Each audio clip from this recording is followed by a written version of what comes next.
conhece, aí acho que só o Liebert, a gente não teve aula, nós nos conhecemos, né, lá na faculdade, mas a gente não teve aula, então só aí para título de conhecimento, tá? Principalmente para o Liebert aí. O Liebert, eu sou, né, o Marcos, né? Sou arquiteto e urbanista. Eu sou especialista em educação ambiental e sustentabilidade. Eu tenho um mestrado em arquitetura e urbanismo na Universidade Federal de Viçosa e sou coordenador do curso de arquitetura e coordenador do setor de pós-graduação e extensão. Eu estava para poder entrar, né, tentando entrar para o doutorado, mas com essa história da pandemia e tal, eu acabei mudando os meus planos aí, resolvi esperar mais um pouco, mas aí para não ficar parado, eu resolvi começar um curso de licenciatura em História. Então agora eu estou fazendo uma outra graduação em História aí, para não falar que está parado, né? Então eu estou fazendo uma outra graduação em História, tá? Quando a gente fala né, de instalações hidráulicas prediais, a gente precisa entender um pouco, né, de como funciona as instalações hidráulicas. A disciplina, o foco da disciplina é falar da instalação predial, né, da instalação hidráulica predial, dentro da edificação. Mas a gente precisa entender um contexto um pouco antes e um pouco depois, tá? Então hoje eu vou dar uma aula mais de introdução, vou passar por todas as áreas que a gente vai estudar e nas próximas aulas a gente vai estudar isso com um pouco mais de calma, tá? A gente vai entender um pouco de saneamento básico, tá? Para a gente poder, vou passar aqui uma introdução sobre saneamento básico e a gente vai entender um pouco de como a gente faz para a água chegar na residência, né? A maior parte da nossa disciplina é dentro da edificação, como que é distribuído, como que é essa instalação hidráulica dentro da edificação. E depois que a gente... Ei, Camila, tá joia? Camila entrou agora também. Então a gente vai ver como essa distribuição de água dentro da edificação, ela vira esgoto, como que a gente faz para esse esgoto sair da edificação, e depois a gente vai ver um pouco de como isso funciona fora da edificação, tá? Então, nas próximas aulas, a gente vai ver nesse contexto aí.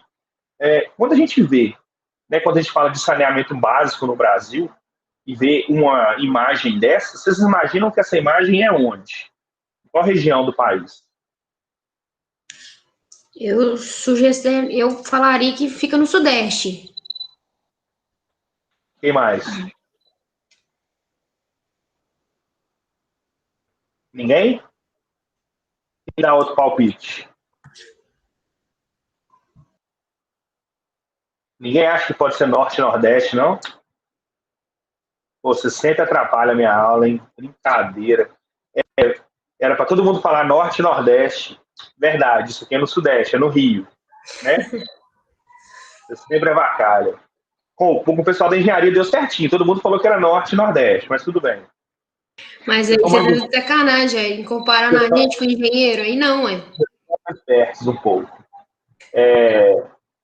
Então, a gente tem problema de saneamento básico em todo o Brasil, né? Principalmente em grandes centros urbanos. Então, no Rio de Janeiro, isso é a Baía de Guanabara, né? Então, eu trouxe um pouco, assim, só para a gente ter uma ideia, quando a gente fala principalmente de saneamento básico, né? De esgoto e abastecimento de água, isso acaba sendo uma realidade um pouco diferente do que a gente está acostumado aqui no Sudeste, né? No Vale do Aço, por exemplo. A gente quase não vê esse tipo de imagem, né? De esgoto a céu aberto. Aqui em Patinga, por exemplo, a gente tem essas galerias de água, né? Tipo a Gerasa, tipo Entre o Ideal e o Esperança aqui. Mas aquilo não é esgoto, né? São para águas pluviais, águas de chuva, né? Por algum motivo ou outro, acaba tendo despejo de esgoto ali, mas em tese não deveria ser assim, tá? Mas é uma realidade longe do que a gente está acostumado, né? Isso, esgoto a céu aberto e tal, nós temos na região, mas é muito pouco, né? Esse tipo de imagem, então, ele é completamente fora da nossa realidade, né? Porque praticamente todo mundo aqui tem água encanada. A gente abre a torneira do banheiro, abre a torneira da cozinha e a água aparece lá, e uma água, de certa forma, de qualidade. Então, essa é uma imagem fora da nossa realidade. Mas é uma realidade de muitos brasileiros, de muitas regiões do Brasil. Tá? Então, que a captação de água é difícil, tratamento, então, nem se fala, né? E é uma condição que existe muito no Brasil. Né? Essas imagens, por exemplo, são imagens de norte e nordeste do país. Quase sempre essas imagens, elas são fruto de uma escassez de recursos hídricos na região, né? Mas, em compensação, também é em virtude de uma má administração, falta de recursos financeiros, né? Políticas públicas para poder melhorar isso, porque apesar de ter escassez de recursos hídricos, de alguma forma existe a água, né? Então, a captação, o tratamento, ele é um pouco mais complicado, mas existe a possibilidade, tá? Então, eu trouxe aqui só para a gente poder ter uma ideia de gráficos, os gráficos do IBGE de 2018, sobre acesso de água encanada, né? Então, a gente vê quase sempre, todos os gráficos que eu vou mostrar daqui para frente, vocês vão ver algumas discrepâncias assim, entre a região norte e nordeste, principalmente com a região sul e sudeste, tá? Então, por exemplo, em regiões que tem água encanada, né, o cara tem acesso à água encanada, São Paulo, por exemplo, mais de 90% dos brasileiros, né, dos paulistanos, tem água encanada. Em compensação, né, em São Paulo e em Brasília, né, em São Paulo e Brasília, que está mais próximo de 90%, nas outras regiões, sul e sudeste, fica entre 80% e 70%. Mas quando a gente pega norte e nordeste, aparece aqui 50%, 60% da população sem acesso à água encanada, né? Quando a gente fala de coleta de lixo, né, porque a gente está falando um pouco de saneamento básico, essa é uma cidade também, assim, em relação à coleta de lixo é até boa, né? Você tem aqui na região norte e nordeste 70%, 75%, e no sul e no sudeste 90%, 95% do lixo, né, de resíduos sólidos. Quando a gente fala de esgoto, né, já é um pouco mais complicado, né? Olha como que a região norte e nordeste, né, fica mais clara, fica entre 20% e 40% de coleta de esgoto, né? E 60% e 80% ficam praticamente tudo na região sul e sudeste, né? Então, tem essa coleta de esgoto. Outro problema que a gente tem quando a gente fala de instalações hidráulicas, né, principalmente fora da edificação, é o desperdício, né? É o índice de desperdício que a gente tem, tá? Então, a gente tem aí, em 2018, aproximadamente quase 40% da perda na distribuição da água, né? Então, é uma perda muito grande. O que causa essas perdas? Gato, né, que ela é considerada como perda, e sistema de distribuição velho. Então, tubos com furo, né, que a água vaza e infiltra de novo na terra e tal. E então a gente tem esse problema com o desperdício. Então, esse desperdício aí de 60%, ele é equivalente, por exemplo, daria para encher 7.100 piscinas olímpicas por dia, né? Um prejuízo aí de quase 13 bilhões de reais, esse desperdício. Quando a gente fala de evolução, tá, no acesso à coleta de esgoto, a gente pega aqui nesse gráfico, a gente tem as bolinhas pretas são 2009 e as bolinhas laranja aí 2018. Então, se a gente pega uma média nacional, né, a gente tem entre um pouco menos de 60% e quase 70% dos brasileiros, de uma forma geral, têm acesso à coleta de esgoto. Mas quando a gente vai separar isso por regiões, olha o Sudeste como que é discrepante, né? No Sudeste, a gente tem mais de, sei lá, entre 80% e 90%, né, da região tem acesso à coleta de esgoto. Evoluiu muito pouco, né? De 2008 para 2009 a 2018, evoluiu muito pouco. quem teve a maior evolução é o Centro-Oeste. Ele saiu aqui de, sei lá, 39% para quase 70%, 50% e alguma coisa, 55%, 55% mais ou menos. A evolução do Centro-Oeste foi maior, mas em compensação ela fica abaixo da média nacional ainda, né? Então, e quando a gente pega a região norte, nordeste, principalmente a região norte, olha para você ver, a gente tinha na região norte, em 2008, 2009, um pouco mais de 10%, vamos falar que é 15% dos brasileiros da região norte, tinha acesso à água, a esgoto, né, a coleta de esgoto. Melhorou? Melhorou, mas ainda está 20 e poucos por cento só, né? Então, é uma realidade muito longe da nossa realidade, né? Mas acontece. Outra coisa que acontece muito, em decorrência disso, são as doenças causadas por falta de saneamento básico, né? Então, a gente tem aqui um gráfico, uma taxa de internação por 100 mil habitantes. Então, se a gente pega aqui a região norte, ela é esse laranjinha e o nordeste é o cinza, a média nacional é o preto. E olha como que a região sul e sudeste tem pouco problema com internação, né? Agora, olha como que a região norte melhorou, né? A gente tinha aqui quase 500 internações a cada 100 mil habitantes em decorrência de falta de saneamento básico. Já melhorou muito, né? Mas a gente ainda tem um índice muito mais alto do que as demais regiões do Brasil, né? E qual que é a importância desse, né, do sistema de abastecimento, né? A gente trabalha com dois aspectos, né? O aspecto sanitário social, né? Porque a gente tem uma melhoria da qualidade de vida, né, das comunidades, a diminuição da incidência de doenças relacionadas com a água, quando a gente trabalha com essa água, né, o abastecimento, o tratamento de água, diminuição da mortalidade em geral e principalmente a infantil, o aumento da expectativa de vida, né, porque o cara está ingerindo água de qualidade durante a vida inteira, né?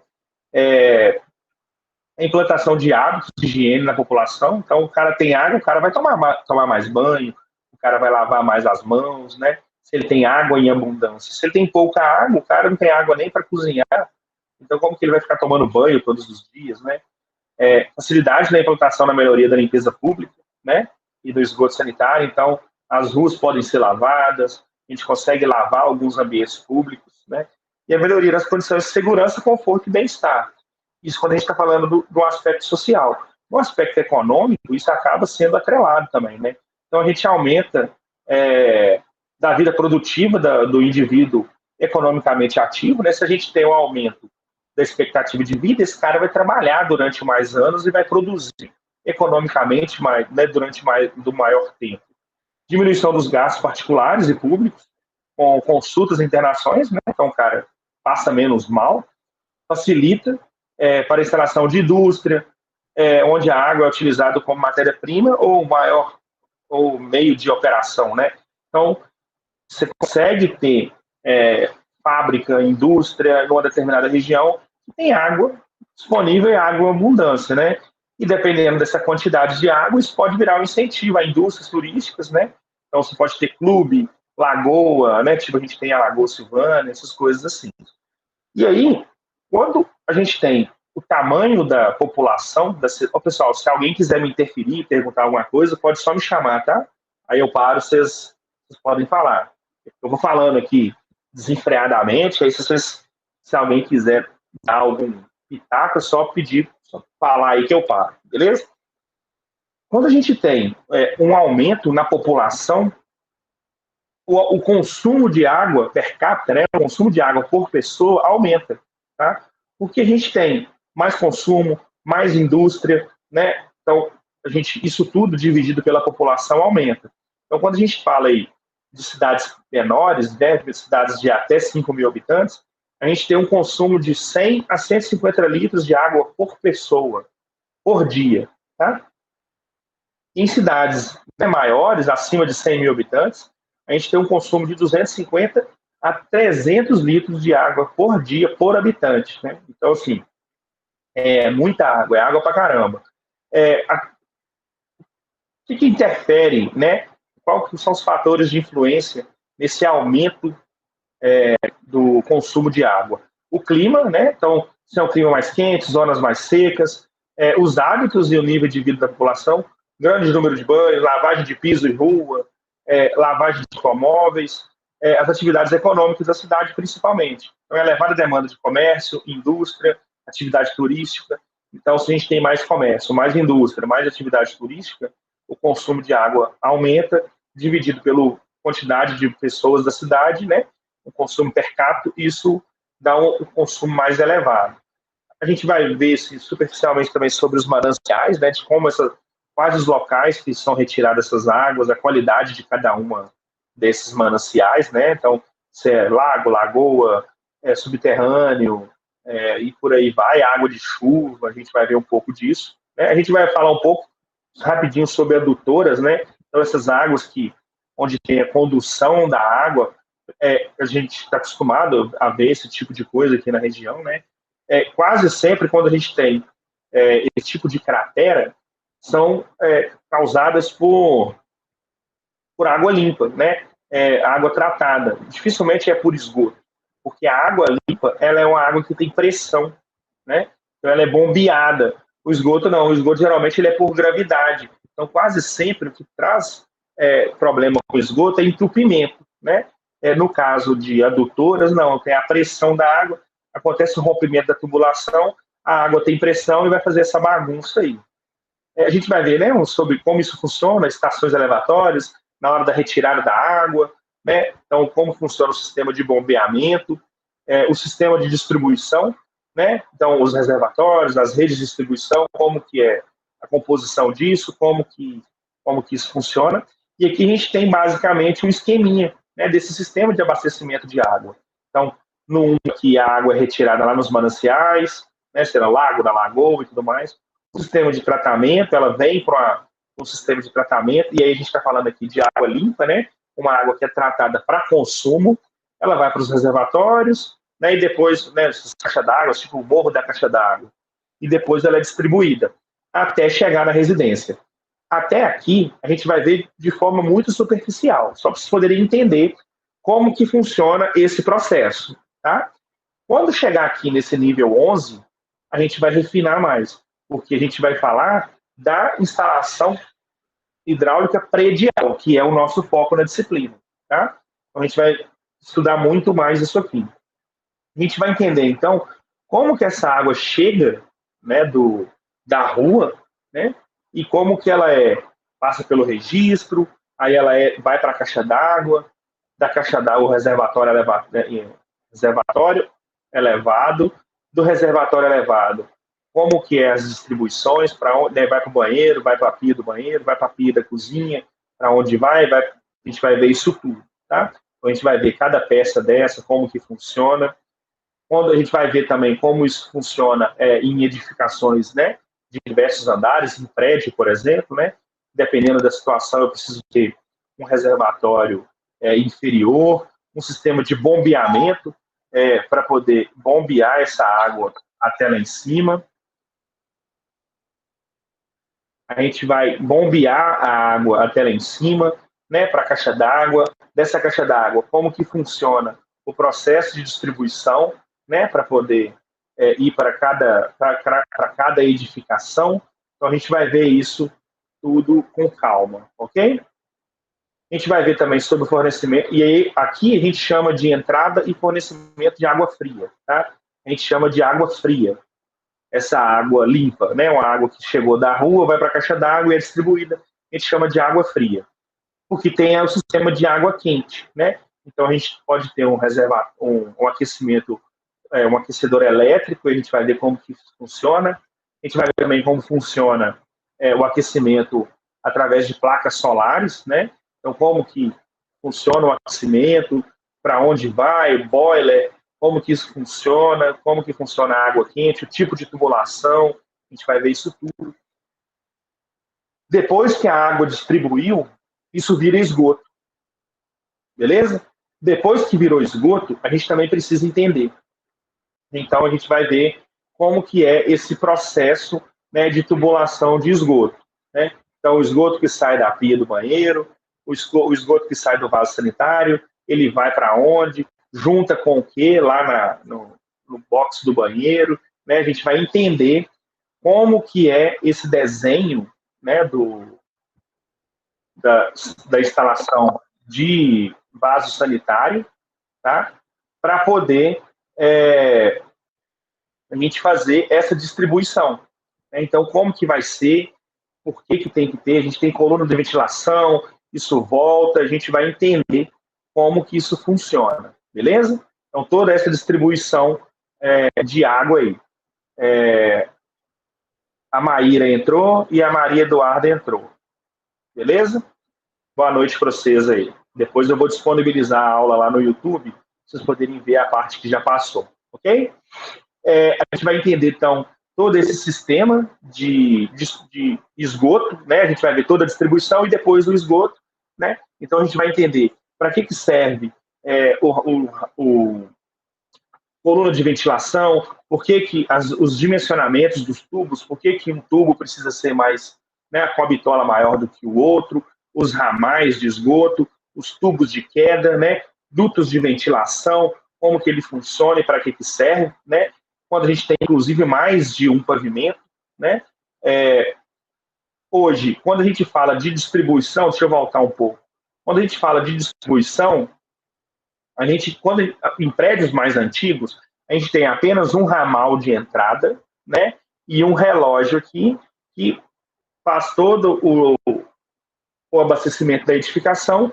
Todo mundo consome, claro que cada um consome de um jeito diferente do outro, mas no final das contas, como só tem um relógio, essa conta é rateada. Quem mora em prédio aí já está acostumado com isso. Hoje, por questões de eficiência, de economia, hoje a gente já tem outros sistemas com ramais separados. Então, eu vou mostrar os dois tipos. Então, cada edificação tem relógio. A gente pode ter diversos relógios no início, ou a gente pode ter um relógio na entrada para abastecer a caixa d'água, e na hora do consumo, a gente tem um outro local aqui, debaixo da caixa d'água, que tem todos os relógios, tá? A gente vai ver essa situação.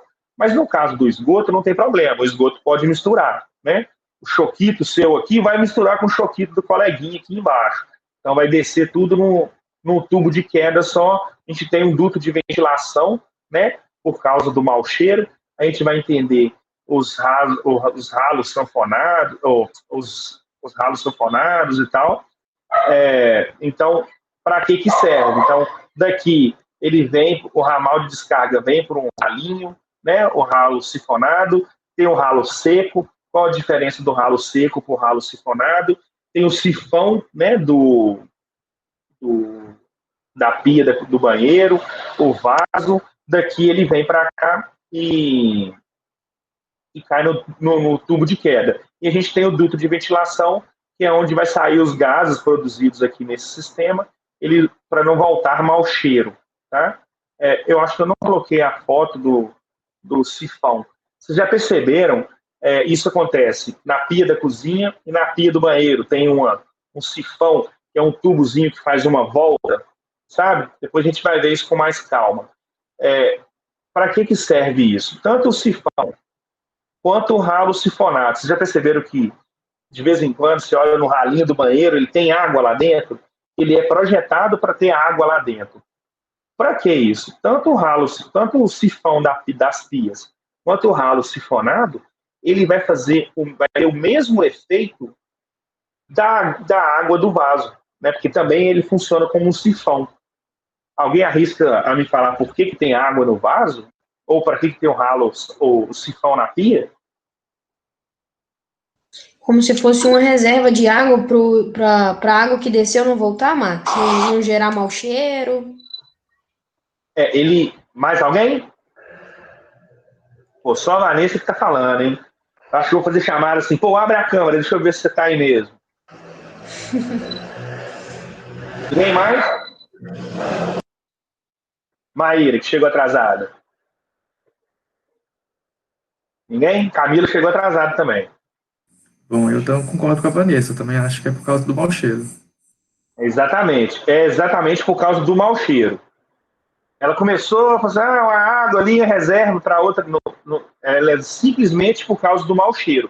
Ele vai causar uma película, né? Ele forma uma película de água, uma barreira de água, onde o cheiro que retorna. Vocês conseguem ver o meu mouse, não conseguem? onde o mau cheiro que é produzido aqui dentro, né, ele vem e na hora que ele tenta sair, ele garra tanto na água do vaso, tanto na água do ralinho sifonado, quanto no sifão. E é por isso que a gente tem um sistema de ventilação, né, onde quase sempre não é feito, que é onde esse cheiro, esse mau cheiro vai subir e vai sair lá em cima da edificação. Tá? Depois a gente vai ver isso com mais calma. A partir daí, a gente vai entender. E aí, quando a gente tem, por exemplo, né, cozinha, a gente tem caixa de gordura, a gente vai ver como que é cada item desse e para que ele serve e como que ele funciona. Tá? E depois que a gente tem essa história e a água chegou limpa, virou água de esgoto, ela vai ter toda uma dispensa, né, da casa para fora, e depois que ela chega no coletor público, isso vira um outro processo, tá? Que é um processo de esgoto, beleza? Para que serve isso, né? Essa coleta, ela pode ser individual ou coletiva, a gente vai ver isso com calma, né? Para o afastamento rápido e seguro do esgoto, né? Porque isso causa, o esgoto é um negócio que causa doença, né? Que a gente estava conversando antes. E levar isso para um tratamento, né? A gente aqui em Patinga, principalmente, a gente está acostumado, porque a gente tem, todo mundo lembra da estação de tratamento que tem lá indo para o aeroporto, a gente chama o Pinicão, ali perto do castelo, logo que desce do castelo, ali tem uma estação de tratamento de esgoto da Copasa. E Patinga, ela consegue devolver para o Rio Doce 100% do seu esgoto que é coletado, ele é 100% tratado, tá? E aí é o esgoto que é coletado. 100% do esgoto coletado, ele é tratado, tá? E devolvido para o Rio Doce de forma sustentável, vamos dizer assim, né? Quais que são os benefícios disso, né? Melhoria das condições sanitárias do local, observação dos recursos naturais, elimina foco de poluição, elimina problema estético, né? E reduz principalmente doenças. Tá? O esgoto, ele quase sempre ele provém de residências, né? Estabelecimentos comerciais, instituições ou qualquer edificação que possui banheiro, cozinha e lavanderia. Quase sempre, né? 80%, 90% do esgoto da cidade, ele é produzido onde? Em banheiros, cozinhas e lavanderias. Seja na minha casa, seja lá na faculdade, seja no seu emprego, né? A não ser que você trabalhe numa indústria, tipo a Uzi Minas, né? Aí ela tem outros tipos de resíduo e tal, ou num posto de gasolina. Mas 80% do esgoto, ele é produzido por edificações, ele vem da edificação, tá? E depois ele passa por um processo de tratamento, né? Seja ele coletivo, né? Que é o que a gente está mais acostumado, onde tem toda uma rede de coletoras de esgoto, né? Que conduz todo esse esgoto, todo esse resíduo líquido até a estação de tratamento, né? No nosso caso aqui lá perto do aeroporto, onde é feito o tratamento dessa água para devolver, tá? Essa água em condições de volta para o manancial, né? No nosso caso aqui, o Rio Doce. Então, o nosso processo, principalmente, a gente está falando aqui de Patinga, é um processo que tem 2 tratamentos. Ele tem um tratamento logo na coleta, né? Então, essa água ela é coletada, no nosso caso aqui, ela é coletada no Rio Piracicaba, ali no Amaro Nanari, ela é coletada no Rio Piracicaba, passa pela estação de tratamento, que é para tornar essa água potável, né? Para a gente poder ter um consumo. Ela é distribuída. Depois que ela é distribuída, ela vira esgoto. Do esgoto, ela passa pela outra estação de tratamento, é uma estação de tratamento de esgoto, onde vai devolver essa água para o rio. Beleza? Esse é o sistema coletivo, que é o sistema que a gente está mais acostumado, a gente está mais familiarizado. E a gente tem também um sistema individual. Esse sistema individual, quase sempre, ele está, no nosso caso aqui, em zonas rurais, onde não tem o sistema de esgoto, né, coleta de esgoto, mas a gente vê isso muito em algumas cidades do interior, ou cidades no litoral, costuma ter muito, esse sistema individual. Então, cada residência tem um sistema de coleta de esgoto. Então, seja a coleta de cozinha, gordura, essas coisas todas, ela passa por um tanque séptico, né, uma fossa séptica, que a gente fala, depois ela passa por um filtro, depois que ela passa desse filtro, ela vai para o sumidouro. E aí acaba o processo. A fossa séptica, né, ela tem que ser limpa de tempos em tempos, porque aqui ela vai ficar com a parte dos resíduos, que passam uma parte para cá, aqui vai ficar mais algumas partes dos resíduos, e no sumidouro fica praticamente somente a parte líquida desse esgoto, que vai ser infiltrado na terra. Tá? A gente vai ver esses dois sistemas com mais calma. Beleza? Então, a gente tem, se a gente for pensar nesse processo, nós temos 4 etapas. A etapa de coleta, né, e distribuição, até chegar na edificação. A água chega na edificação, a gente tem que distribuir ela dentro da edificação, ela vira esgoto. Depois que ela vira esgoto, a gente tem que dispensar esse esgoto da edificação, e depois tem um sistema de coleta e tratamento, né, de esgoto. Ok? Então, são 4 etapas. Essas 2 etapas do meio, né, que são, vou voltar um pouquinho, que são as partes de entrada e fornecimento da água fria, beleza? Então, a água chega tratada aqui, lá da Copasa, a gente vai entender como que é esses ramais de distribuição, como que chama cada tubo, para que serve, por que tem que ser assim ou assado, né? Em edificações pequenas ou grandes. A gente tem o fornecimento de água quente, tá?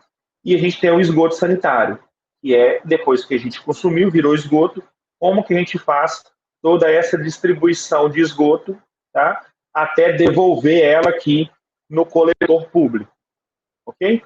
Essa é a principal fonte de estudo da disciplina, né? Que é a disciplina de instalações hidráulicas prediais. A gente precisa trabalhar dentro da edificação. Só que, principalmente na próxima aula, né, a gente vai, nas próximas 2 ou 3 aulas iniciais, a gente vai entender esse processo antes e esse processo depois primeiro.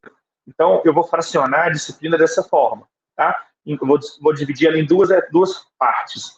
A primeira parte, a gente vai entender desse sistema fora da edificação, tá? Então, coleta, tratamento, abastecimento, e depois que ela chegou aqui no coletor, né? Depois que ela chega no coletor, como que o esgoto sai até chegar no sistema de tratamento, seja ele coletivo ou individual, e a devolução para o manancial.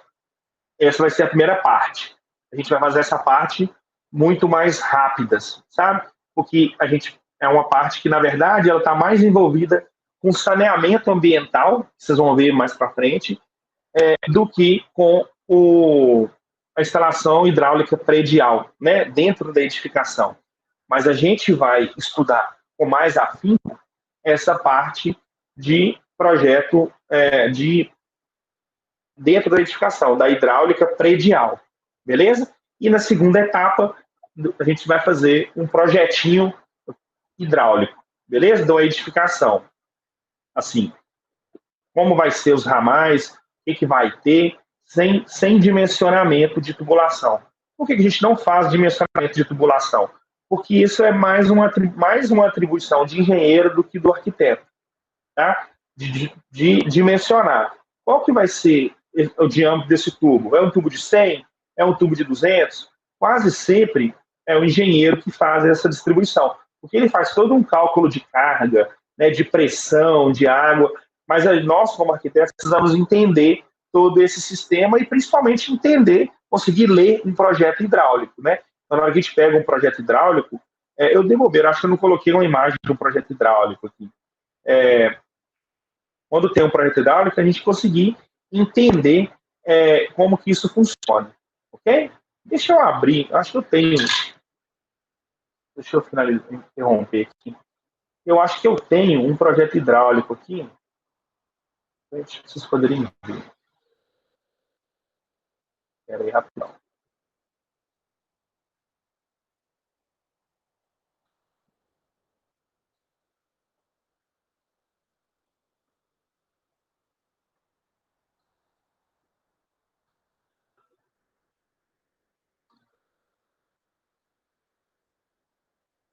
Projeto hidráulico, água fria e quente. Geralmente, o projeto hidráulico, ele é separado da seguinte forma. Então, o projeto hidráulico ele é composto por dois projetos, quase sempre. O projeto de água fria e água quente, que a gente fala, e o projeto de esgoto. Tá? Deixa eu...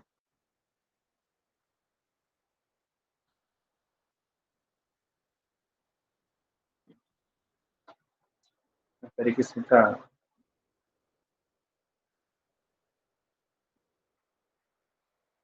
Deixa eu compartilhar com vocês.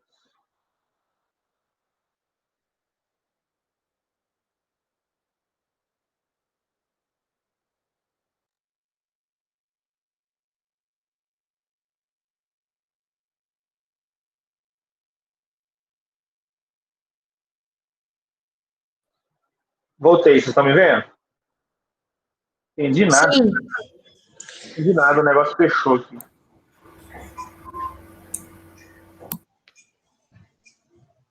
Estou falando com vocês que não é difícil, não é só para vocês, para nós também tá osso. Aqui, ó. Abriu, hein? Sim. Esse é um projeto. Esse é um projeto. É um projeto hidráulico de abastecimento, tá? Então eu tenho aqui o desenho do cavalete, né? De como a água chega da Copasa. E aí eu tenho ele aqui, ó. Deixa eu aumentar mais um pouquinho.